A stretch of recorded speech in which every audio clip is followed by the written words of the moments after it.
Well, I'll state the obvious. It was a great road win. Great effort. Very proud of our guys, especially on the defensive end.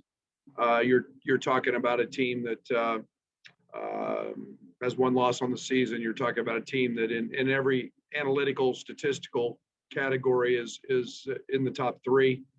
And we got off to a very slow start offensively, but I thought our defense was really set the tone early. I couldn't be happier with the job Trent Frazier did on Mike Smith. I thought that was a key matchup coming into the game, and then even though the two big guys both kind of fought some foul problems, I thought it was a good job by Kofi. Making things very difficult. I thought Georgi Bashanishvili was excellent on the defensive end. He made very few mistakes. And then the job Jacob and DeMonte did on two guys who most everybody thinks are pros, and Wagner and Livers was outstanding. So I thought we were disruptive. I thought we played very hard. And then on the offensive end, Curbelo came into the game and was so great in the first half. He lived in the paint, and then Trent, in the second half, we saw old Trent, in that second half. So all in all, very pleased, and it's the game that I'm really proud of our grit, our toughness. I thought our toughness was tremendous, and I'm really pleased with the grit our guys showed. Okay, we'll start with Robert, then Derek Piper, and then Scott Ritchie. Go ahead, Robert. Coach, I've asked you a lot of context questions this year. Put this in context. Obvious question with this one is this: is this the biggest victory of your career? Have you ever been a part of something like this? Well, I'm not going to put a regular season game in that context. It was a conference game. It was a great game. I'm not trying to downplay it. I'm excited. When Derek tells me it's the first time that in program history that Illinois has beaten a top two team on the road. Yeah, it's big. It's big. And I don't want to downplay that in any stretch, but I don't think of those things like that right now. It's you don't get very long to enjoy it. We got Ohio State, who beat us the first time coming up, and doggone it, we played great. I enjoyed it. They gave me a great bath in the locker room, and I'm really pleased. There's a part of me that's extremely pleased with the way we played because of the toughness we showed. Tell me about Trent. He was here throughout this entire build with you. For him to have some moments like this in the second half, what's that like for you as a head coach? Such a good player, and he does it at both ends. And today in shoot around, and we go and shoot around. I mean, we go an hour, and I mean, we're taped, and I mean, it's full on contact, and we go. And I took him out just so I knew because I was going to need him tonight, and he's mad at me.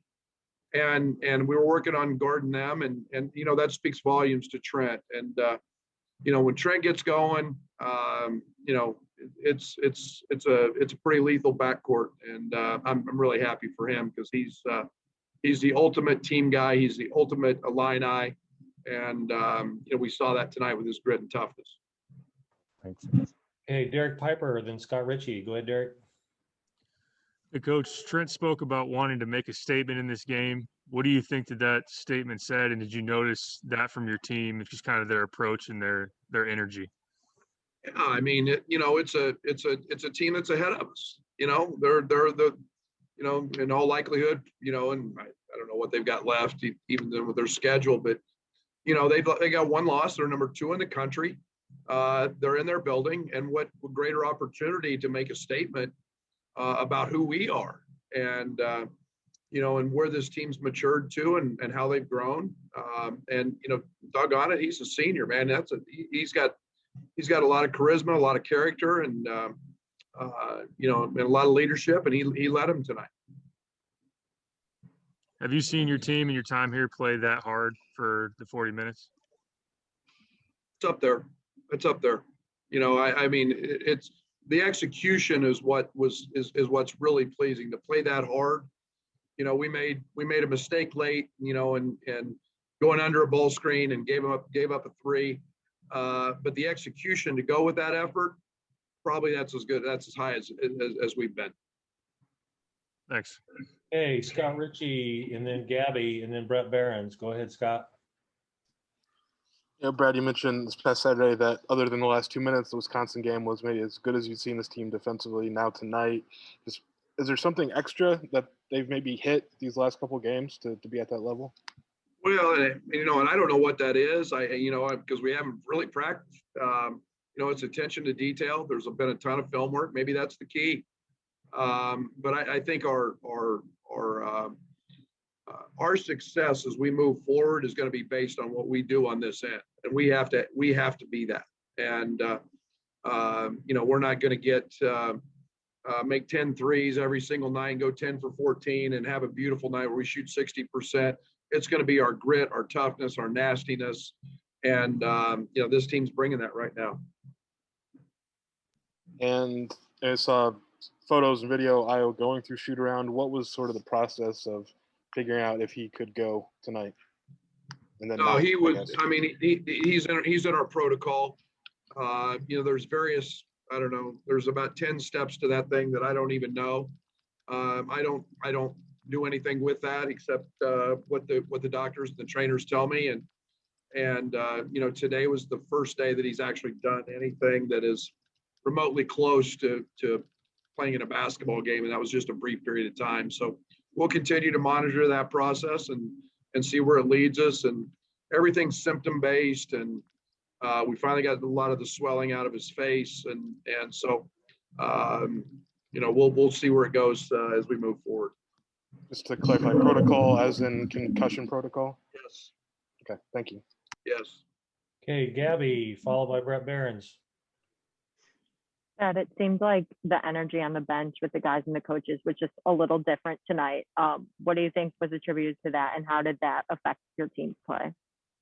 Well, I'm going to give it all to our manager, Bobby. We call him the Juice for a reason.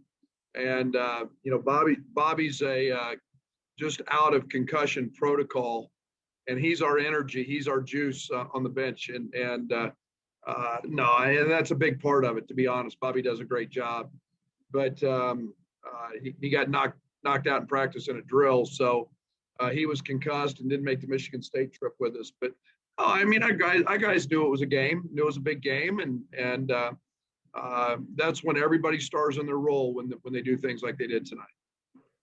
And then it seems like Curbelo had no hesitation just from the beginning tonight. What can you say about just his growth as a player over these last, honestly, few games without Io there? One thing you never have to worry about with Andre Curbelo is there's going to be something happen, and he's always ready. He's got so much FIBA experience. He's played against older guys. He plays with zero fear and so much confidence. And he is charismatic beyond, he's got so much charisma. But yeah, he was ready, and he was in go mode, and he went. He was good. Okay, Brett Behrens, and then Gavin Good. Go ahead, Brett. Brett, how do you describe how much confidence your team has right now? I think it's high. I think we've earned that right to have some confidence. I think anytime that you play as hard as we play, I think in practice as hard as we practice, that just naturally comes with it is confidence and a comfort. And I see that growing every day. And we practice hard, and part of the reason we do that is so that when we get in a game, we know how hard we have to play, and we can gain that confidence. That's how you build it. And is it pretty every night? No, but that doesn't mean we're not confident. And I think this team has got great confidence. You said you've talked with your team about playing for a 1 seed. How much do you feel like this win tonight propels you to be a 1 seed in the NCAA tournament? Well, Brett, I'm pretty illiterate when it comes to what's going on in the world of college basketball. I look at our stuff in our league, and but I would be challenged to find a better win in college basketball this year, better road win anyway. In all the analytics, they're up there. So, I think it's got to make a pretty solid statement. I mean, a lot of people have us somewhere in that 1 or 2 line anyway. Beating a team that's 2 in the country and up there in almost every analytic is got to be a pretty strong statement. And then to do that without, college basketball's best player, pretty big statement. Okay, Gavin, good. You're up. And then we have a couple Michigan. Go ahead, Gavin. Brad, Kofi and Dickinson were really going at it early. It seemed like Kofi gave him a lot of defensive problems. How would you just evaluate the performance, how he got him in foul trouble and all that? Both those guys are great players. They're not good players. They're great players. And, it's very seldom that Kofi runs into somebody with his size and length at 7'1", and it's very seldom that he runs that Hunter runs into a guy that's 300 pounds. And it was about making it hard for each other. They're both terrific. They're both competitive, and I loved it, man. To me, that was beautiful basketball. You guys almost were doubling up Michigan on the boards at one point, out rebounded them by 16, I think. What does that say about this team? Well, we knew that was going to be a big part of the game, and they're one of the best rebounding teams in our league. And we felt like that, that was a battle that we felt like we had to win the game. And so we spent a great deal of time talking about it. And, I thought Jacob and DeMonte from the wing spots were fabulous. And then, Curbelo comes in and sneaks in and gets 6 or 7. And, we knew we were going to have our guards help Kofi rebound. Okay, we'll go Brendan and then Theo, and then we'll go to Doug Bouchon. Go ahead, Brendan. Hey, Brad, obviously with, the Big Ten standings kind of being wonky, I wonder just what you're, still using motivation of, this represents, beating the team that is first in the league and things like that, even though it might not shape out, evenly in terms of how the standings normally would. Well, I mean, we try to find motivation for every game, and whether it's, a little whatever, it could be whatever. And I think that, this team knows that Michigan's I think they're obviously one of the best teams in the country. That's not even close. And Juwan has done an unbelievable job of coaching them. And there's a motivation when you play a team that's ahead of you. And I'm